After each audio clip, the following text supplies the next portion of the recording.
Assalamualaikum warahmatullahi wabarakatuh. Halo sahabat jejak semuanya. Jumpa lagi bersama kami di Jejak Channel. Di konten kita kali ini masih di kompleks pemakaman Lalebata, dan kembali kita bakal mengeksplor buat sahabat semuanya makam Raja Bone. Dan di konten kita kali ini Raja Bone yang keberapa? Kalian semua ingin tahu raja yang keberapa? Bakal kita explore kali ini. Jangan kemana-mana, terus ikuti perjalanan kita kali ini di kompleks pemakaman Lalebata. Yuk.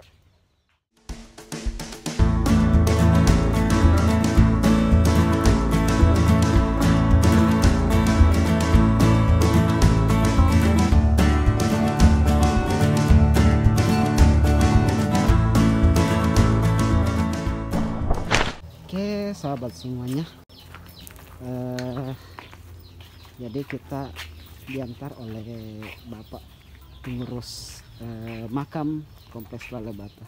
Jadi beliau yang memegang kunci di kompleks pemakaman ini, dan beliau juga yang merawat makam-makam yang ada di sini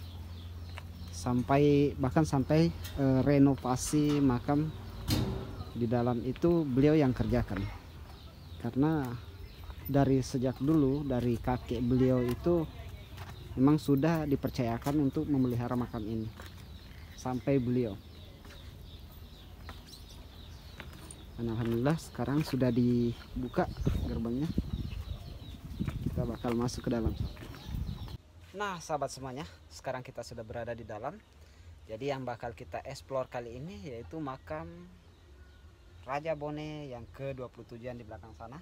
Dari sini kita bisa lihat bersama, di belakang saya itu yang pakai atap, dan di situ tertulis besar Raja Bone yang ke-27, yaitu Laparenrengi Arumpugi.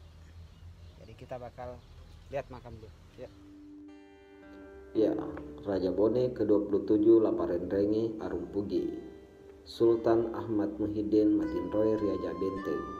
Beliau menjabat sebagai raja pada tahun 1845 sampai dengan 1857. Laparenrengi menggantikan pamannya Lamapaseling Arumpanyili sebagai mangkau di Bone.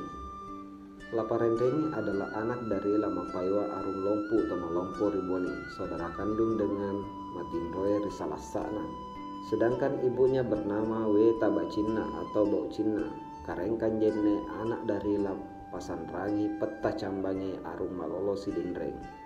Anak Mapalakai dengan Peta Cambange adalah pertama bernama Lapatongai Datuk Lompule Amreng Talotenreng.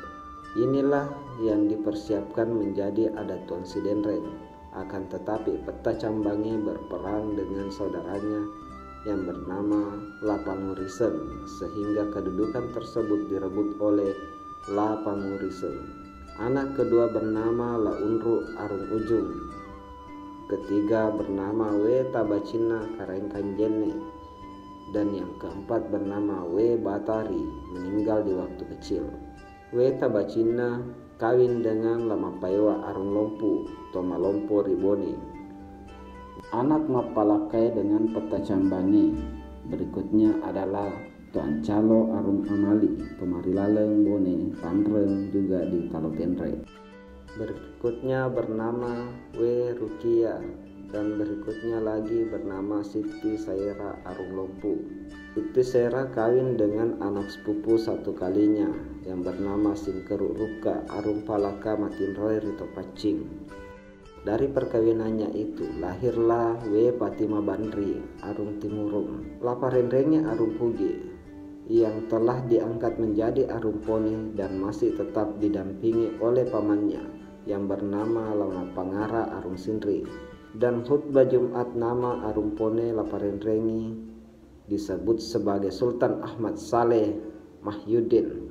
Lamapangara Arung Sindri masih tetap berjasa dalam memperbaiki hubungan antara Bone dengan Kompeni. Karena jasa-jasa Lamapangara Arung Sindri sehingga Kompeni Belanda benar-benar memperlihatkan perhatiannya dalam menjalin kerjasama dengan Arumpone. Pembesar kompeni Belanda yang ada di ujung pandang sengaja masuk ke Bone sebagai tanda bahwa dengan kompeni Belanda bersahabat yang dimulai dari Matinroy Risalasana. Ketika pembesar kompeni Belanda yang bernama Tuan de Perez masuk ke Bone pada tahun 1846 Masehi, Arumpone Laparentrengi menjemput dan menerimanya dengan baik. Namun tidak seorang pun yang menduga bahwa persahabatan Bone dengan kompeni Belanda akan mengalami masalah. Seperti kata orang tua bahwa sedangkan piring satu tempat bisa saling berbenturan, begitu pula Arumpone Laparentrengi dengan kompeni Belanda. Persahabatan yang begitu akrab tiba-tiba saja meregang karena lama pangara Tomarilaleng Bone mengambil jalan pintas, yaitu untuk minta kepada Arumpone agar dirinya dapat diberhentikan sebagai Tomarilaleng. Permintaan itu dipenuhi oleh Arumpone Laparentrengi dengan pertimbangan bahwa pamannya itu memang sudah tua dan ingin istirahat. Dalam tahun 1849 Masehi, setelah tugasnya sebagai Tomarilaleng Bone dilepaskannya, maka naiklah ke ujung pandang untuk minta perlindungan kepada pembesar kompeni Belanda yang bernama Tuan de Perez. Kepada Arung Sindri, pembesar kompeni Belanda menunjukkan tempat yang baik untuk ditempati, yaitu Maros. Setelah kesepakatan antara Arung Sindri dengan pembesar kompeni Belanda selesai dan Arung Sindri setuju untuk tinggal di Maros, maka kembalilah ke Bone mengumpulkan semua barang-barangnya. Setelah semua barang-barangnya selesai dikemas dan segenap keluarganya akan mengikutinya dipersiapkan, lama pangara Arung Sindri minta izin kepada kemanakannya Arumpone untuk berangkat ke ujung pandang.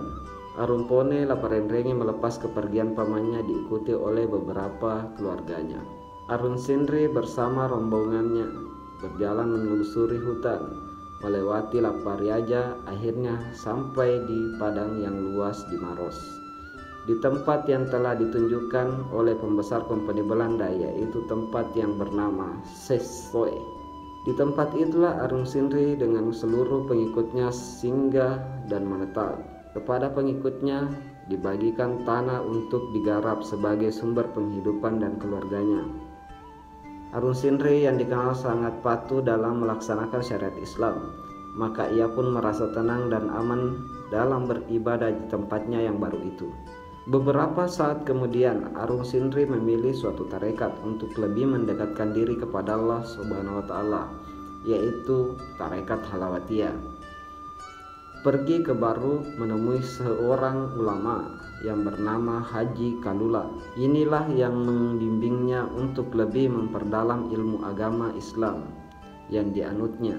Anak cucunya lah secara turun-temurun yang menjadi pengulu lompo tarekat Halawatiyah itu. Pada tanggal 16 Februari 1857 Masehi, Arumpone Laparentrengi meninggal dunia di Aja Benteng. Oleh karena itu dinamakanlah Matinroy Riaja Benteng. Selanjutnya digantikan oleh janda sepupu satu kalinya yang bernama We Tenrewawaru Pancetana Besek Kajuara. Oke, mungkin cukup untuk konten kita kali ini mengeksplor makam Raja Bone yang ke-27 dan ke-28. Mudah-mudahan di konten kita kali ini bisa bermanfaat untuk sahabat semuanya di rumah. Terus ikuti konten-konten kami selanjutnya. Dan terus dukung channel kami. Jangan lupa tekan tombol subscribe dan nyalakan lonceng notifikasinya ya, biar sahabat semuanya tidak ketinggalan video-video terbaru dari kami seputaran jelajah sejarah. Demikian dari kami. Mohon maaf bila ada salah kata. Wassalamualaikum warahmatullahi wabarakatuh. Bye bye.